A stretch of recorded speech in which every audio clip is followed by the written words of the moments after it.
안녕하세요. 워런 버핏처럼 매일 신문을 박찬모와 함께 읽으면서 투자의 고수가 됩시다. 웜의 신박, 오늘 5월 2일 월요일 아니고 금요일입니다.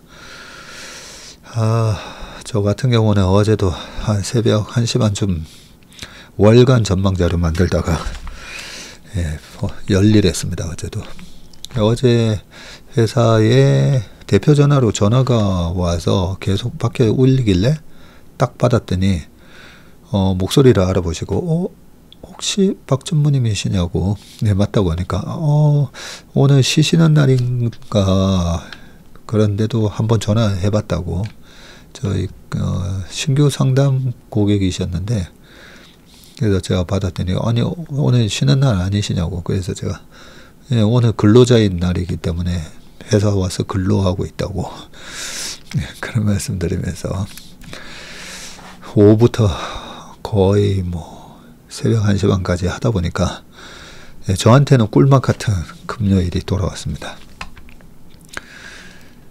많은 분들이 그저께 댓글에 근로자의 날 리프레시하는 근로자의 날 되세요 하셨는데, 일하는 게 또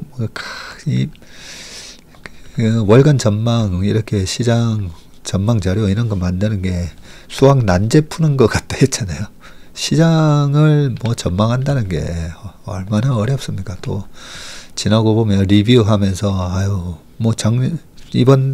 지난달 4월 초에 트럼프가 그렇게 미친 관세 판때기 보여주면서 그렇게 급락할 줄 어떻게 알았습니까? 그죠? 2280까지 빠졌었는데. 근데 리뷰를 항상 이렇게 복귀하는 거는 저는 되게 중요하다고 생각합니다. 제가 그나마 지금까지 살아남은 이유가 항상 이렇게 월간 전망 자료 만들면서 복귀해보고, 1년 지날 때는 또 1년 백서 적어보고, 적자 생존이라고 했잖아요. 매일매일 시장에 대해서 적지는 않더라도 한 달 단위로 그렇게 시장 리뷰해보고, 그래서 이번 달은 어떻게 될 건지, 그거 되게 귀찮습니다. 잘 모르는 걸 풀어야 되니까 되게 귀찮지만, 그거 한 30년 하다 보니까 그나마 여기서는 주식을 사야 되고 여기서는 조심해야 되고, 그 정도 약간 감이 생긴 것 같습니다.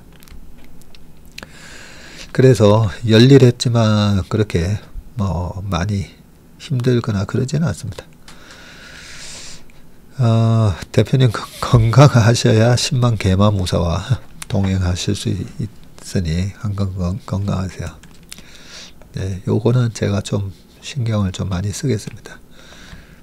건강해야죠. 저희 아버지 어머니도 저렇게 건강하시니까 얼마나 자식 입장에서는 일에 집중할 수가 있잖아요. 그죠?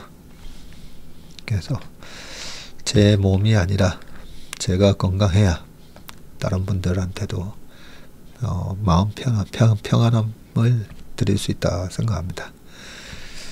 저도 덕분에 개마무사에 동참할 수 있을 것 같습니다. 라고 반리스 님이 또 적어주셨고요. 새벽까지 촬영해 주시고 너무 고맙고 감사합니다. 그저께 이런 댓글 보면 제가 새벽까지 웜의 신박 찍는다고 그저께는 또 새벽까지 찍었지 않습니까? 화요일이었나요? 네, 우리 채슬리 가족분들이 주식시장에 와서 패배자가 되는 거는 제가 용납하지 않습니다. 전무님한테 심쿵하고 갑니다 하셨는데, 진짜 제 마음이 그렇습니다. 우리 이렇게 매일같이, 아니면 꼭 매일은 아니더라도 우리 채슬리 가족분들이 주식시장에서 10만 명의 금융무사가 되셔서 또 주변 사람들한테, 그죠?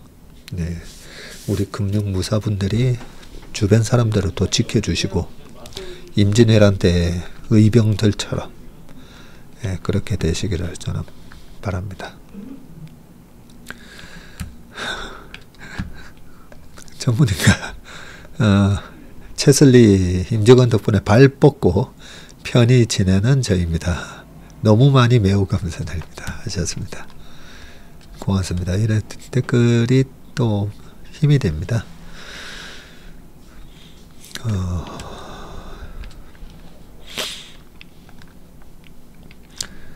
열정이 대단하십니다. 항상 잘 듣고 있습니다. 아침도 같이 출발합니다. 하셨는데 매일 아침 저녁으로 이렇게 들으시는 그 열정이 저는 더 대단해요. 저희는 이게 본업이다 보니까 열심히 하는 건데 이렇게 경제적 자유를 위해서 금융무사가 되기 위해서 이렇게 매일 하시는 그 열정이 저는 정말 대단하고요. 우리 인턴 총회든 아니면 제가 한 번씩 언론사에 재테크 박람회나 이런 데 갔을 때 보면 한 200~300명이 쭉 오셔가지고 하나라도 좀 더 배워 가시려고 하는 거 보면 늘 보면 마음이 짠하거든요.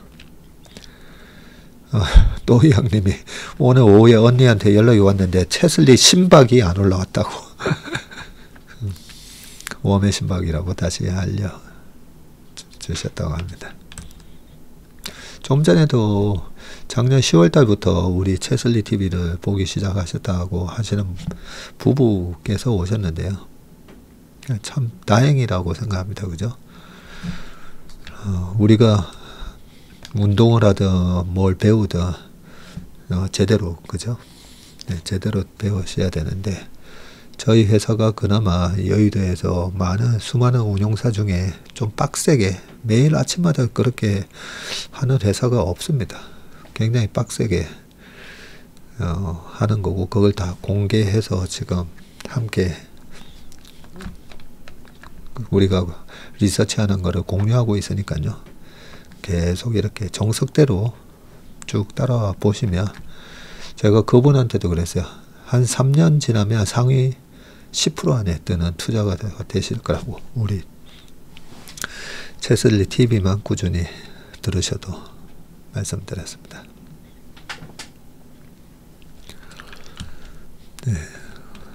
제니 리님께서 인턴 수료증 받으셨군요. 네, 많은 분들이 수료증을 이렇게 이번에 총회 못 오신 분들 수료증 받아서 선물도 그렇고 감동이었다고 해주셨습니다. 출근길이 1시간 이상 걸리는 우리 채슬리 고객분이십니다. 보니까 시니컬 트렌드 웜의 심박을 들으니 운전하는 길이 힘들지 않습니다. 지식도 쌓이고요. 참 그리고 우리 이운하님께서 조지아주에 지금 장기 파견 근무 중이시군요. 퇴근 후 공원에서 운동하면서 듣고 계시다고 합니다. 지금 플랜트 분야에서 일하다 보니 미국의 취약한 제조업 현실을 체감한다고 하시고요. 한국을 보면 각종 플랜트 건설 가동에 필요한 인력, 기자재, 공구 등 제반 여건이 넘치는데 여기는 기자재 등을 구하기도 어렵고 비용이나 시간이 한국 대비 5배에서 10배는 되는 듯 합니다. 특히 관련 분야 인력이 비싸도 없는 것이 제일 큰 문제입니다. 한국처럼 물 흐르듯이 돌아가려면 아주 오랜 시간이 필요해 보입니다. 좋은 댓글 남겨주셨습니다. 왜냐하면 지금 트럼프의 리쇼링이라는 전략이 과연 그렇게 한다고 해서 미국이 다시 제조업 강국이 될까? 저는 아니라고 보거든요. 근데 미국은 제조업 서비스, 특히 제조업 중에서도 뭐 소프트웨어 이런 고부가 가치는 미국이 하잖아요. 그래서 저는 트럼프의 방식이 그렇게 저 방식대로 밀고 나갈 거라고는 생각 안 합니다. 저부가 가치는 뭐 중국을 비롯해서 다른 나라들이 하고 고부가 가치 산업을 철저하게 미국의 주식시장도 보면 마진이 많이 남는 고부가 가치 산업을 키우는 역할을 하잖아요. 그게 미국이 가야 되는 방향이기 때문에 그래서 지금 트럼프의 그 아주 노련한 그런 계획, 전략으로 그렇게 하는 거지. 미국에다가 다 제조업을 뭐 이런 자동차, 철강, 반도체 이런 걸 다 하지는 못할 거라 생각합니다. 인프라가 그죠? 누구시죠? 인생은 타이밍에 골드레인님이신데 고딩딸도 중간고사 잘 보고 남편도 4월 주식 마무리 잘해서 야 4월달 이번 코스피가 3% 오르고 코스닥이 6% 올랐더라고요. 근데 미국 시장을 비롯해서 일본, 한국 밑골이 쭉 달고 올라왔잖아요. 그래서 아무것도 그냥 안 했으면 다시 제자리 왔는데 또 급락했을 때는 뭐 이런저런 얘기 많이 나오지 않습니까? 그죠?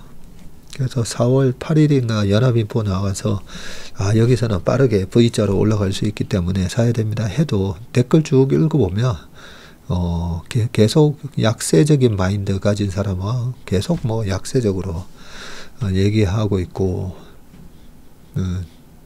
그 댓글 보면 딱 분위기가 나오거든요. 그래서 어떤 분이 댓글이 안 좋은 거 보니까 진짜 바닥은 바닥인가 보다. 제가 이제 V자로 올라갈 수 있다라는 거에 제가 봐도 그래요. 한 40%, 40% 정도가 악플이면 거의 그거는 뭐 바닥 맞습니다.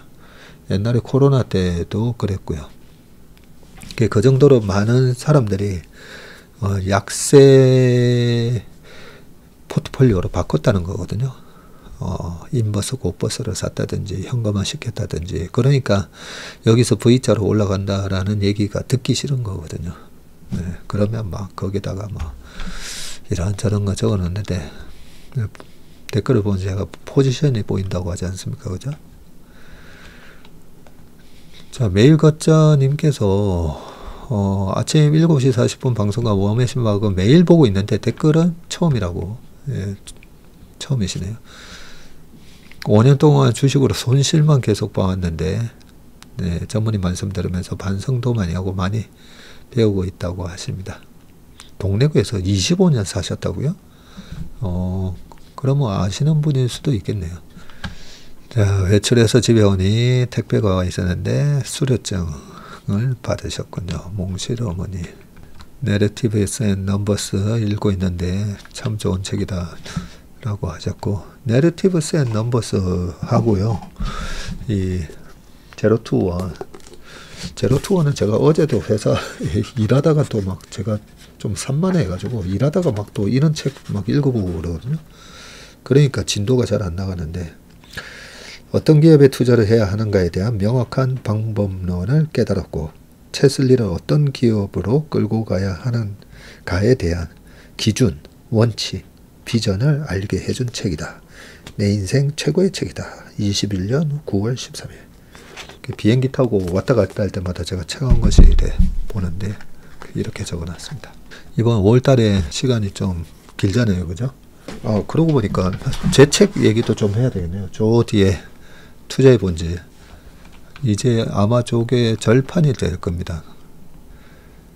그래서 혹시 투자의 본질 책 없으신 분들은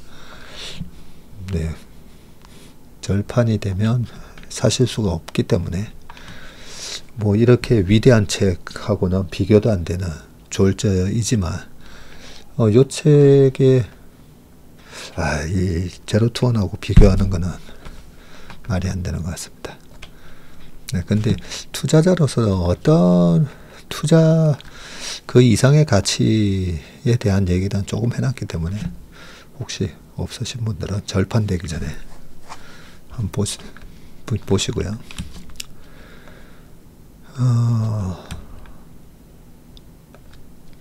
이제 50분 내로 끝내서 축하드립니다 막 이렇게 했는데 잠깐만요. 이러다가 또 오늘 50분 넘어갈 것 같은데,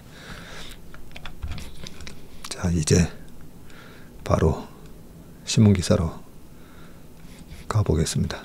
자, 첫 번째 기사는 오늘 참 그게 있습니다. 우리 허지영 교수님의 마음상담소, 서툰 사람들의 무신경을 견딜 수 없을 때라고 돼 있는데, 제가 이 마음상담소 칼럼을 되게 기다리고 나오면 꼭 읽어드리잖아요. 주식의 댓글이나 이래 보면 참 마음이 너무 상하신 분들이 좀 많으신 것 같아가지고 제가 항상 행복한 투자의 여정이라고 말씀드렸잖아요. 이 투자가 하다 보면 너무 이제 행복해지지 않습니까? 그죠? 이 변동성 자체도, 이런 변동성을 통해서 또 트럼프가 이번에 좋은 주식 싸게 살게 해주네. 이번에 뭐 메타도 그렇고, 좋은 주식도 뭐 팔란티어 68불까지 빠져주고, 그렇잖아요. 그렇게 뭐 그런 악재조차도 어떻게 보면 우리가 어떻게 받아들이느냐에 따라서 얼마든지 이제 긍정적인 부분이 있는데, 이 댓글도 보면 참 마음이 아픈 분들이 많다, 그런 생각이 많이 들어가지고요. 오늘 법륜스님 말씀이 있어서 그걸 할까 하다가 허재영 교수님 거 가져왔습니다. 자, 그러면 빨리 기사를 보겠습니다. 26조 체코 낭보 원전 팀코리아 일거삼덕이라고 되어 있고요. 뭐 체코 거의 상대가 없어졌기 때문에 거의 우리가 될 거다라고 하긴 했었는데, 읽어볼게요. 한국 수력 원자력을 주축으로 한 팀코리아가 지난달 30일 체코 두쿠반이 신규 원전 2기 수주를 확정했다. 최종 계약은 오는 7일에 체결하고요. 2009년 아랍에미리트 바라카 원전에 이어 두 번째 원전 수주 성공이자 원전 시장의 중심인 유럽에 처음으로 팀코리아 깃발을 꽂은 쾌거다. 총 예상 사업비가 바라카 원전과 비슷한 약 26조 원으로 큰 규모인데다가 내륙 원전 첫 진출. 그러네요. 체코가 지도상으로 보면 바다가 없던 것 같은데, 그래서 내륙에다가, 그렇네요. 여기 그죠? 지도 보면 독일, 오스트리아, 위에는 폴란드 이렇게 둘러싸여 있습니다. 슬로바키아랑.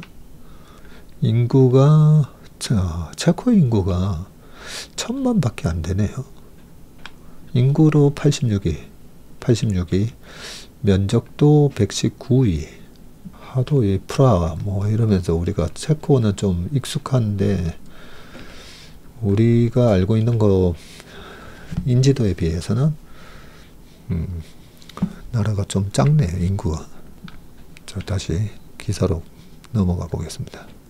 원전은 발전 과정에서 열을 식히기 위해서 냉각수가 필요해서 해안에 짓는 경우가 많은데, 이번 체코 원전은 내륙에 짓는 담수형 원자로이고 냉각탑 등 추가 시설이 필요한 만큼 기술력이 중요하다.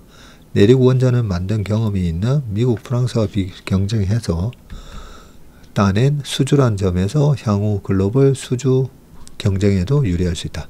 낙수 효과도 만만치 않은데, 한수원과 한전기술, 한전 KPS 등 한전 계열사뿐만 아니라 민간 기업인 두산 에너빌리티, 대우건설 등이 참여하는 프로젝트라서이고, 정부는 원전 기자재와 부품사 등 300여 곳이 현지에 동반 진출할 것으로 보고요. 체코 자체가 유럽으로 향하는 교두보라는 점도 청신호인데, 체코는 국내 자동차, 전자, 2차 전지 등 관련 업체 100여 곳 이상이 진출한 유럽의 공장이고요. 대표적으로 현대차 체코 공장은 유럽 지역의 핵심 생산 거점이다. 두산은 최근 두산 스코다 파워를 현지에서 상장을 했군요. 전장 사업에 집중하는 LG는 2018년 체코의 자동차 헤드램프 기업 GKW를 인수한 데 이어서 2차 전지 공장 설립을 검토 중이고, 유럽 시장 매출 비중이 가장 높은 넥센 타이어는 올해 현지 공장을 증설할 계획이라고 합니다.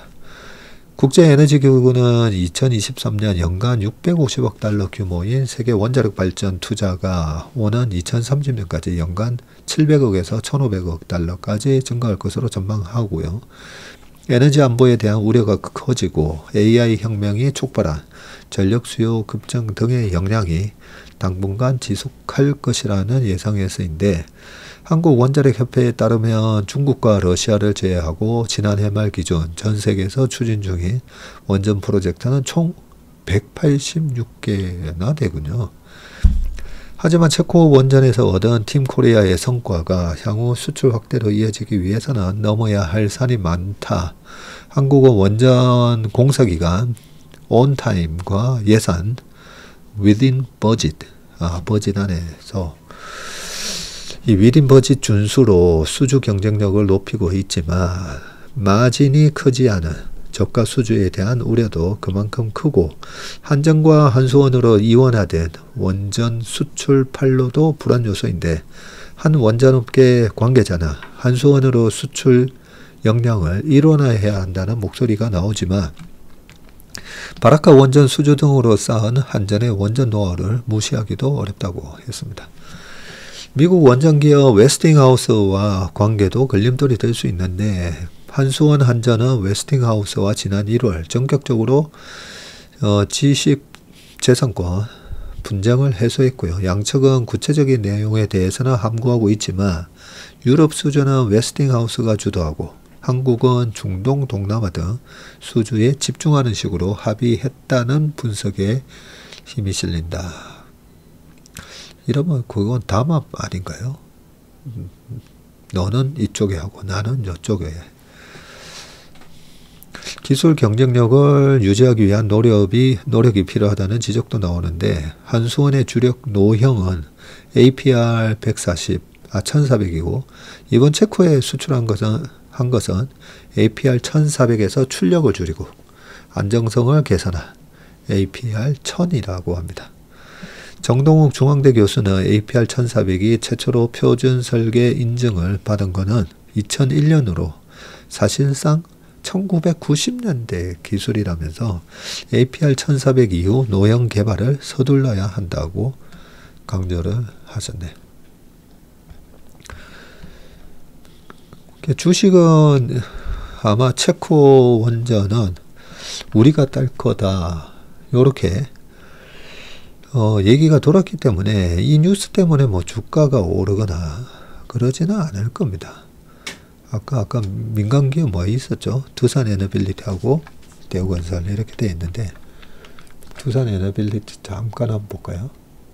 네, 이 셀드 뉴스죠. 보통 우리가 이제 주식을 볼 때 그죠? 4월 8일 요때 저점 찍고 나서도 뭐 쭉 올랐는데 오늘 뉴스에 약간 파는 모습. 근데 장기적으로 보면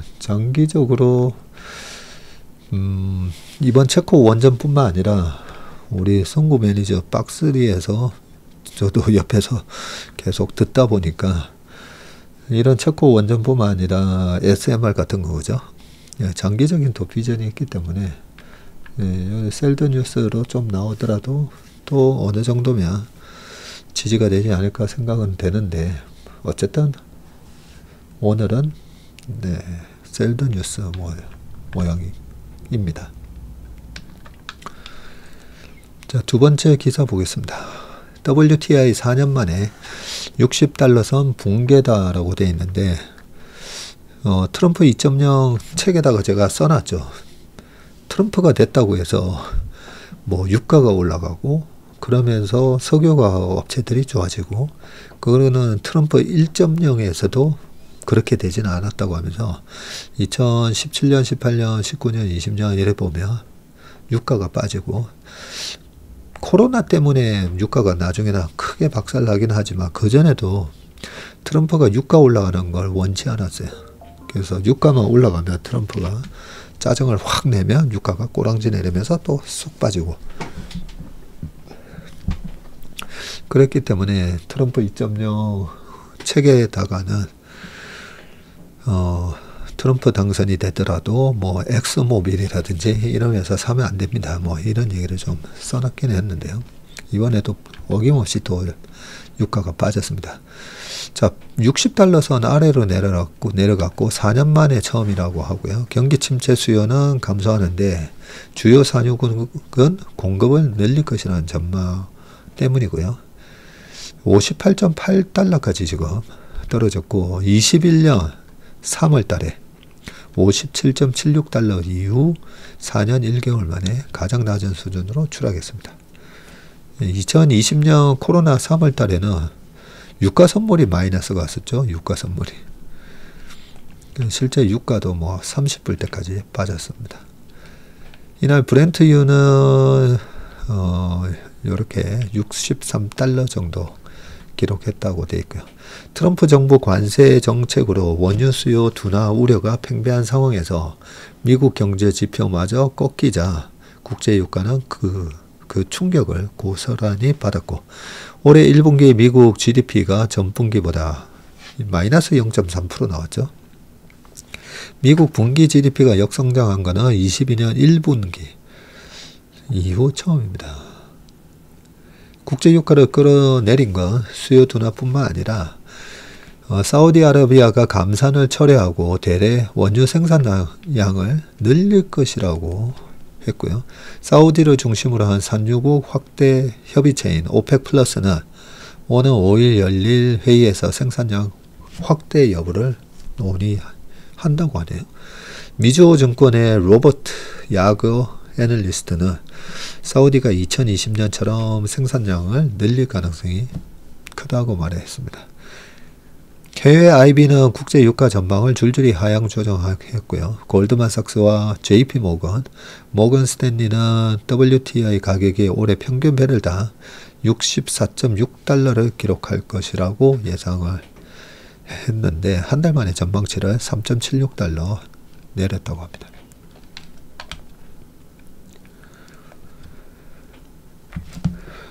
자, 소프트 파워 잃어가는 트럼프의 미국.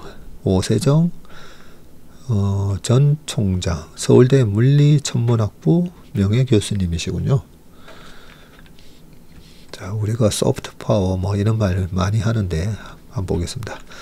소프트 파워는 미국 하버드 대학의 조지프 나이 교수가 주창한 개념으로 상대방에게 강요하지 않고도 자신이 원하는 바를 자발적으로 선택하게 하는 능력을 말한다. 강요하지 않고도 자신이 원하는 바를 자발적으로 선택하게 하는 능력. 대단한 능력이죠. 네. 우리가 가정에서나 직장에서나 아니면 모임에서나 보면 나의 스타일로 요렇게 하라고 강요를 많이 하지 않습니까? 그죠? 네, 자기만의 기준이 있는데 제가 축구할 때도 보면 감독이 없잖아요. 감독이 없으면 서로 다 추구하는 축구 스타일이 다르다 보니까 같은 팀 선수들끼리 서로 막 블레임을 해요. 예, 수비는 수비대로, 공격은 공격대로 다 스타일이 다른데 그래서 감독이 필요한 거거든요. 감독이 어떤 한 가지에 이기는 전략, 이기는 전술을 딱 정해서 자, 요렇게 해야 그 11명이 시너지가 나는데 그런 걸 안 하면 뭐 서로 내 스타일이 맞다고 막 이렇게 저렇게 막 하게 됩니다. 그래서 보면 축구할 때도 보면 상대팀하고도 싸움이 나지만 같은 팀끼리도 싸움이 많이 나는 이유가 자꾸 상대방에게 강요를 하는데 강요하지 않고도 자신이 원하는 바를 자발적으로 선택하게 하는 능력. 네. 요 얘기를 하면 또 한도 끝도 없이 3000포로 너무 많이 빠질 것 같아서 저는 어떻게 하는지 다음에 말씀드릴게요. 저도 강요 당하는 거 싫어하듯이 남한테 이렇게 강요하면 안 되겠죠. 아마 모든 분들이 다 마찬가지일 겁니다. 제가 그런 얘기도 하거든요. 너무 이제 상대방한테 내가 너를 위해서 하는 거야 라고 하면서 이래라 저래라 하시는 분들한테 가끔씩 이래 조심스럽게 얘기하죠. 우리가 옆에 있는 사람 한번 확 밀어보세요. 굉장히 불쾌하죠. 옆에 확 밀면 불쾌한 것처럼 뭘 어떻게 하라고 강요하는 게 정신적으로 미는 거나 마찬가지예요. 나는 내 스타일이 있는데 이렇게 해 하면서 자꾸 미는 거거든요. 그래서 우리가 다른 사람한테 어떤 스타일을 강요할 때는 조심해야 됩니다. 남의 생각을 이렇게 미는 거나 마찬가지예요. 그래서 저는 그렇게 생각합니다. 이 죽고 사는 문제 아니면 다른 사람이 뭐 어떻게 하자면 들어주고, 아 이거는 반드시 해야 되는데 라고 하면 강요하지 않고 하는 방법을 찾는데, 이거 시간 간다고 해서 제가 안 하려다가, 저희 아침에 보면 7시 반까지 출근 시간이거든요. 그러면 우리가 모든 조직에 이 지각하는 사람들 때문에 이 조직의 에너지가 다운되는 경우가 많잖아요. 일찍 와서 준비하는 사람. 저희 아버지도 항상 보면 거의 뭐 1시간 전에 와 계세요. 저희 아버지는 늘 그렇게 딱딱. 근데 저 같은 사람은 막 이렇게 막 늦기도 하고 막 이러다 보면 서로 간에 저거 생기는데, 그래서 저 같은 경우에는 저희 회사에 7시 반 넘어가면 지각비 10,000원. 40분 회의가 시작되는데도 안 왔다? 그러면 30,000원. 8시가 넘어가면 100,000원. 9시 전쟁이 시작됐는데, 스포츠로 따지면 이제 축구 경기가 시합이 시작되는데도 아직 안 왔다. 그러면 300,000원. 네, 그렇게 딱 정해 놓다 보니까 다른 사람들 거의 지각 안 합니다. 그 만든 제가 제일 많이 1년에 한 200만 원씩 돈 지각비 낸 것 같아요. 근데 그렇게 해놓으면 뭐가 좋으냐면요, 제가 항상 저기 에너지 버스, 조직의 에너지가 다운되면 안 되잖아요. 그러면 제가 이렇게 한 1, 2분 늦어서 또 10,000원씩 내고, 어떨 때는 막 30,000원 내고 하면 막 직원들은 기분이 좋죠. 전무님이 내신 벌금으로 금요일날 피자를 사 먹을 수 있기 때문에. 네, 그렇게 조직의 에너지가 다운되지 않도록. 하지만 자연스럽게. 모르겠습니다. 이게 자연스럽게 이 거대한 개념을 얘기하면서 저의 이 엉터리 이런 원칙을 얘기해서 괜히 이 오세정 교수님의 칼럼이 지금 오염이 되고 있습니다. 죄송합니다.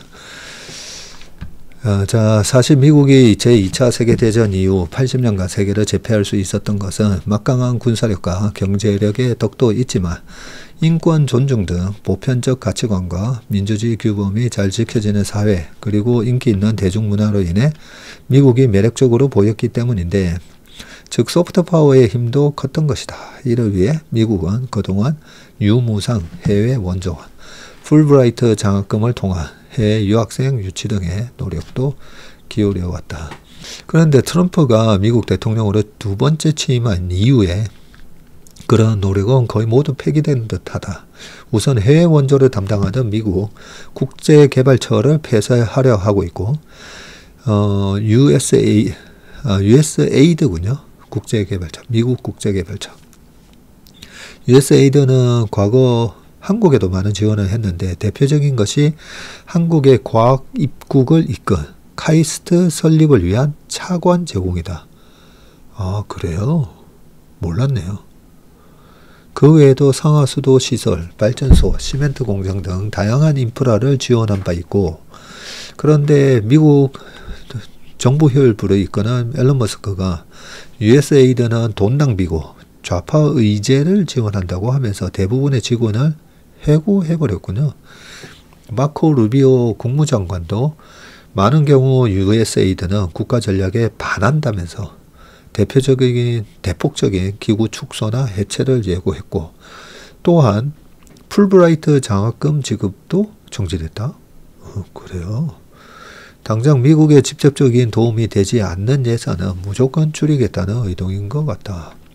세계 각국의 인재를 끌어들여서 새롭고 혁신적인 아이디어의 보고 역할을 하는 연구 중심 대학에 대한 지원도 줄이고 있고, 보건의학 분야의 연구비를 지원하는 국립보건원과 기초과학 연구를 지원하는 국립과학재단의 예산을 대폭 삭감하면서 조직 자체를 축소하고 있어서 연구비 삭감이 영구적일 것임을 암시하고 있다. 이러한 사태는 우리에게도 바로 영향을 미쳐 이공계 학생들의 미국 유학과 박사 후 연구원 취업에 기회가 막히고 있다.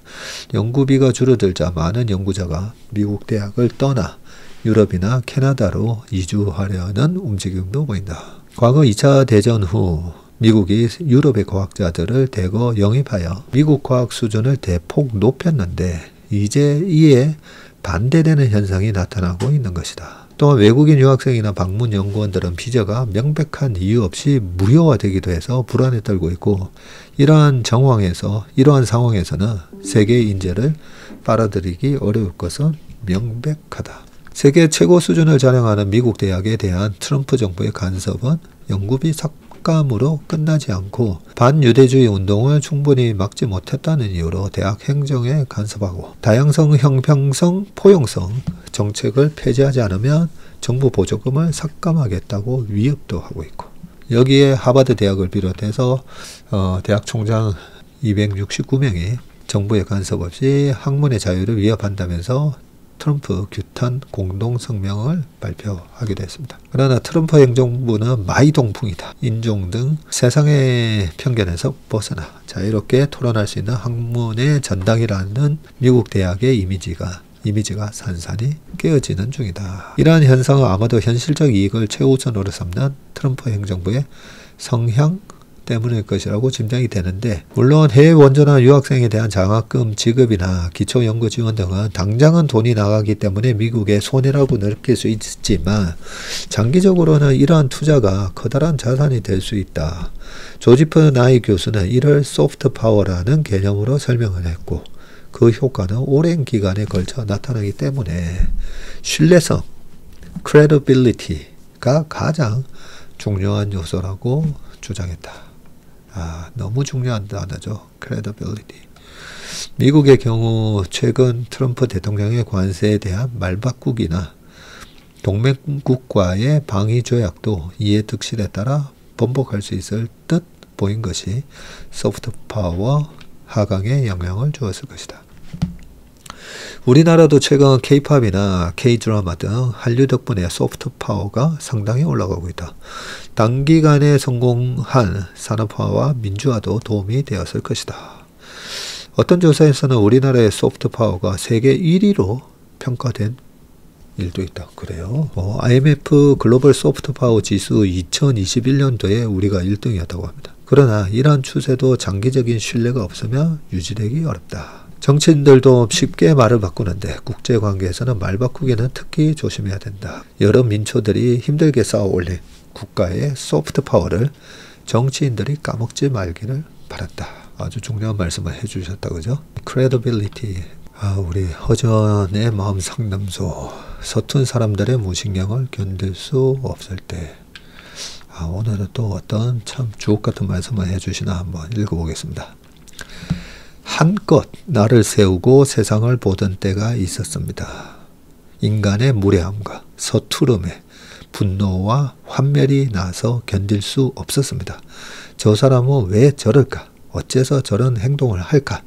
인간이 일상에서 만나는 거의 모든 사람에 화가 나기도 했습니다. 지금은 그렇게 모든 순간 분개할 에너지도 없거니와 약간의 슬기가 생겼습니다. 이제는 적어도 무례함과 서투름을 구별하려 노력합니다.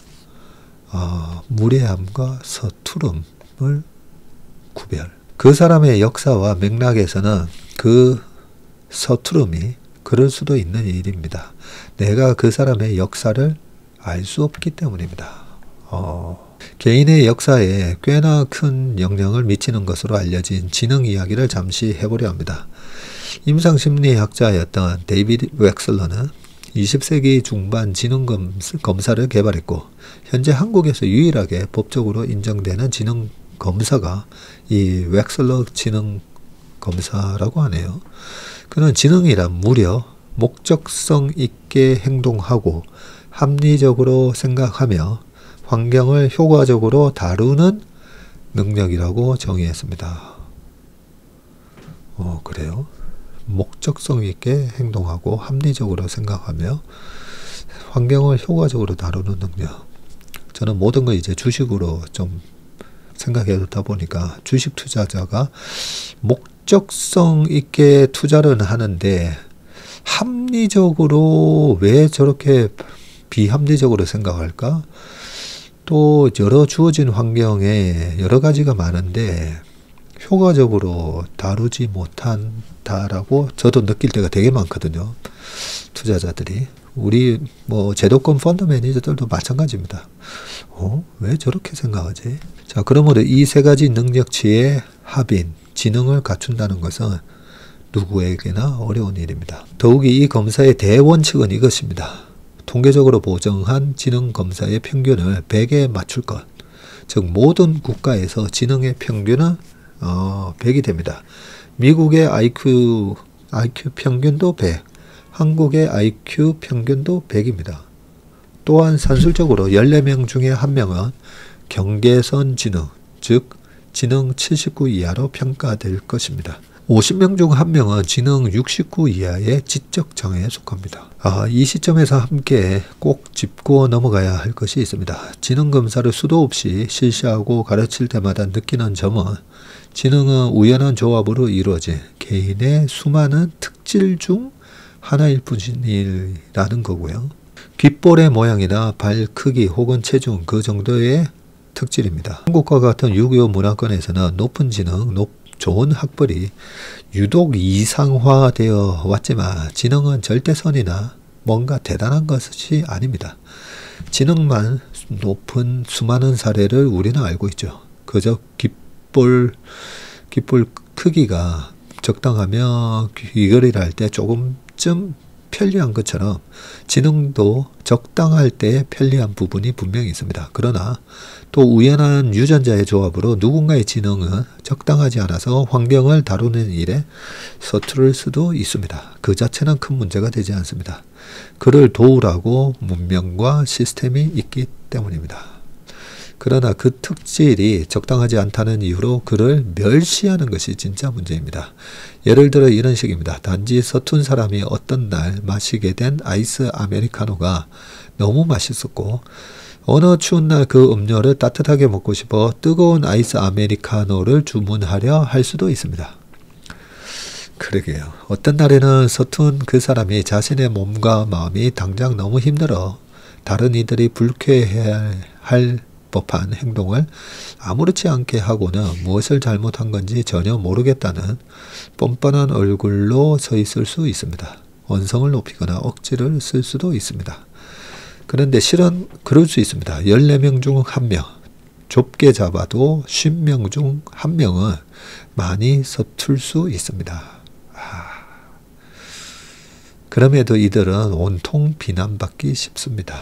우리는 지능과 교양을 이상화하고 실제로 타인을 살피지 못하는 서툰 사람들에게 공감은 지능이라며 멸칭을 붙이고 차별합니다. 이 역시 그럴 수도 있습니다. 실은 지금 모두는 힘드니까 하루하루 간신히 참아내고 있는 것이니까 나의 기준에서 이해되지 않는 행동을 하는 사람들에게 화가 나고 날선 반응을 하게 되는 것입니다. 근데 심리학을 업으로 삼고 10수년을 지내고 보니 오히려 무례한 쪽은 제 쪽이었음을 눈치채기 시작했습니다. 각자의 역사와 맥락이 있어 가장 익숙한 방식으로 문제를 해결하려는 이들에게 교조적이며 폭력적인 잣대로 분개해 왔습니다. 그러니까 저는 서툴지는 않았지만 크게 무례한 쪽이었습니다. 그렇게 저는 타인을 함부로 평가하지 않는 쪽으로 급격히 태세를 전환했습니다. 아마 저조차 누군가에게는 서툴고 불쾌한 사람일 테니까 언젠가는 나를 위해 사방에 관용의 융단을 미리 깔아두고 싶었습니다. 이제는 타인의 서투름에 반사적으로 앙심을 품고 그 사람의 역사를 내 멋대로 납작하게 해석하고 오만하게 붕괴하지 않으려 노력합니다. 왜 저럴까라는 의미 없는 질문은 관두고 그럴 수도 있지로 입버릇을 바꾸었습니다. 너그러운 척도 점점 쉬워집니다. 딱 거기까지만 내 마음의 에너지를 사용하고 다시 내 삶의 큰 흐름에 집중합니다. 마지막으로 지적장애가 산술적으로 10명 중 1명이라면 미국 정신의학회에서는 왜 유병률을 100명 중 1명으로 추산할까요? 실제로 지적장애인 분들 중에 반은 좋은 사람들과 함께 서툴지라도 자기 일상의 기능을 해내고 있어 진단 준거에 들어맞지 않기 때문입니다. 누구와도 다르지 않게 각자의 생활 최선을 다해 살아가는 중입니다. 항상 이 허 교수님의 마음상담소 읽다 보면 좀 반성이 많이 되거든요. 오늘 제가 무례함과 서투름 이걸 보다 보니까 제가 축구 하다 보니까 저의 이제 목표치는 6년 전에 제가 가족톡에 써놨더라고요. 올해의 목표 아빠가 선출 소리 듣는 거 이렇게 한 2, 3년 동안 그걸 적어놨더라고요. 다른 팀하고 붙었을 때 저 사람 선출인가? 이 정도 수준이 되고자 뭐 했었는데 축구를 알아가면 알아갈수록 이제 좀 많이 알게 되고 하다 보니까 다른 사람의 서투름에 제가 무례하게 얘기를 할 때가 많아졌더라고요. 축구하면서 아까 제가 얘기했잖아요. 자기 스타일만이 있는데 막 그래서 감독으로서는 얘기를 해도 되는데 감독이 아닌데 뭐 다른 사람 너 왜 축구를 이렇게 저렇게 막 얘기하는 게 상대한테 엄청난 스트레스를 주게 되더라고요. 그걸 좀 나중에 왜 깨달았냐면 그 거울 치료라고 그죠? 다른 사람이 그런 걸 보면 저 형님 왜 저러지? 축구 보면 꼭 이렇게 터줏대감 꼰대 같은 형님들이 꼭 계시거든요. 나는 저럴 때 저러지 말아야지 하면서도 어느덧 보면 내가 저렇게 되나? 그런 생각을 할 때가 있습니다. 그래서 서투름에 대해서 되게 관대해야 되는데 서툴다고 아까 호 교수님도 어느덧 내가 그러고 있더라. 그죠? 서툰 사람한테 오히려 무례한 쪽은 제 쪽이었음을 눈치채기 시작했습니다. 맞습니다. 저도 제가 그렇고 있구나라는 걸 생각했을 때가 많습니다. 무례함과 서투름은 분명히 구분해서 봐야 된다. 명심하겠습니다. 자, 미선박법 재발의를 했는데 승인시 HD 현대미포 최대 수혜라고요. 정권가는 미국의 선박법 재발의와 관련해서 중국 조선 해운업에 대한 제재가 여전히 포함된 점, 동맹국들과의 협력으로 미 해상 수송 능력을 확보하는 데 방점을 뒀다는 점 등으로 국내 조선업에 수혜가 올 것으로 예상했고요. SK증권연구원은 이번 선박법 주요 내용은 미 조선 해운업의 재건과 부흥이고 이를 성공시키기 위한 핵심 기구 설립과 펀드 조성, 전략 상선단 신설 등으로 구성되어 있는데 이 중 일부 조항들이 미국 무역대표부가 발표한 중국 해운업 제재와 일맥상통하는 내용이라고 되어 있습니다. 지난해 발의했던 미 선박법은 118대 의회 종료에 따라 자동 폐기가 됐고요. 지난달 30일 마크 켈리 민주당 의원 주도 아래 공화당 일부 의원과 공동으로 선박법을 재발의를 했군요. 이번 선박법에서는 중국 국영조선사 CSSC와 유의미한 거래를 하는 선주에 대한 페널티 부과안이 신규로 추가됐답니다. 향후 CSSC 외에 다른 중국 조선소들 또한 블랙리스트에 포함될 가능성도 있다라고 되어 있고, 이 중국 조선소 내에서 CSSC 수주 점유율은 가스선, 중형 컨테이너선, 대형 원유 운반선에서 높고 CSSC의 장군의 비중국계 해운사 발주 비중이 높은 선종은 LPGC랑 컨테이너 탱크에서 높기 때문에 그래서 현대미포 조선이 수혜가 될 가능성이 높다. 이렇게 해놨네요.